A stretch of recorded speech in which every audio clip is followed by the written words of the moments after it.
23 ساله از پرو این یوتا گالارتا ویلار که بجز از دستاوردها در همان مسابقات پان امریکن دیگر در فصلهای جدای جهانی هیچ دستاوردی ندارد. از لحاظ تجربه و دستاورد کامرانشاه استوپریان نسبت به این حریفش یک سر و گردن بالا هست، ولی به هر حال ورزش است، پیشگویی کردن هیچ کاری امکان پذیر نیست. ببینیم برای گرفتن کمکت جهد و تلاش کامرانشاه به نظر می رسد در فرم معمولی خود قرار دارد. فرم ایدئالی شاید باشد. اصول اجرا کند کامرانشاه، چون ایستادن در کار نیست. اینجا شاید کسبی شما به هر دو کرد ضرب جزای اولین رو داد.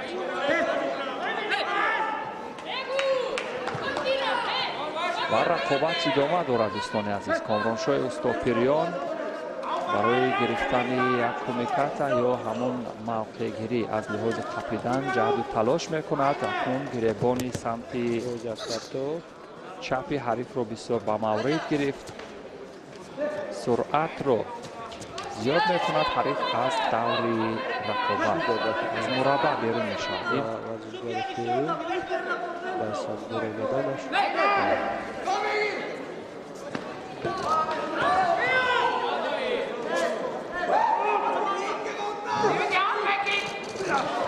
کارتای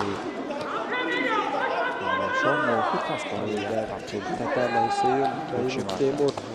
و دوستان عزیز در مدت 3 دقیقه و 14 ثانیه تیمور رحیموف توانست که ده بر حریف دویمش هم غالب بیاید و دست بیارد و به مرحله بعدی را خط بگیرد. و آن گزارش را نیز دوستان با هم مستقیما تماشا میکنیم. ما رو پیگیر باشید و فعلا کامرانشاه استوپریان را تماشا میکنیم. اگر به هر دو شیدو بدهم پس کامرانشاه استوپریان نیز پیروز خواهد شد، ولی اینجا از نظر کارت‌های زرد جزا کامرانشاه پیشصف است. برابر شد، نتیجه برابر شد. کوشش کند جهد و تلاش باید کند کامرانشاه تا تواند حداقل از صد همین حریف نوخورش بگذرد. ببینید او هم به سمت چپ این کار کردن اصول بردارو به حسابشان کامرانشاه به این راه ندهد.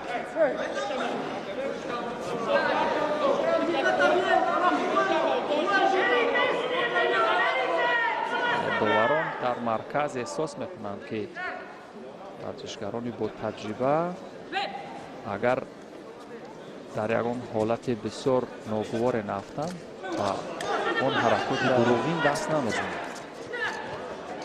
کامرانشاه باید کوشش کند به این کار راه ندهد برای یک طرفه داشتنش.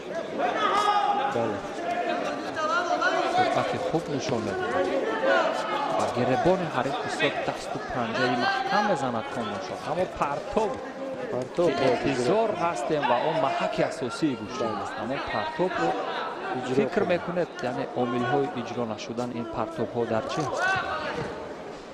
حریف نمیگذارد، حریف هم نمیگذارد و این در این سبقت ها بسیار یک احساسات ورزشگاه میکند که هم خود ایموه میکند و هم همین اصول اجرا شده است.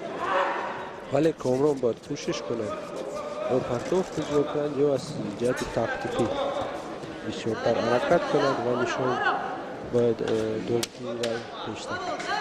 1 دقیقه تا انجام وقت اساسی اوچیماتا و زیدی حمله و کامرانشاه توانست و اینجا حریف را توانست که تاب دهد و حریف نوکار و تجربه از دست کامرانشاه با این روش شکست خورد. از کام وضع و همچنین زیدی حمله پر اوچیماتا در مقابل حریف استفاده کرد. کامرانشاه در دور دویومی رقابت غالبیت و دست آورد. دوستان عزیز همین ترتیب کامرانشاه در مقابل محمدلی قرار میگیرد.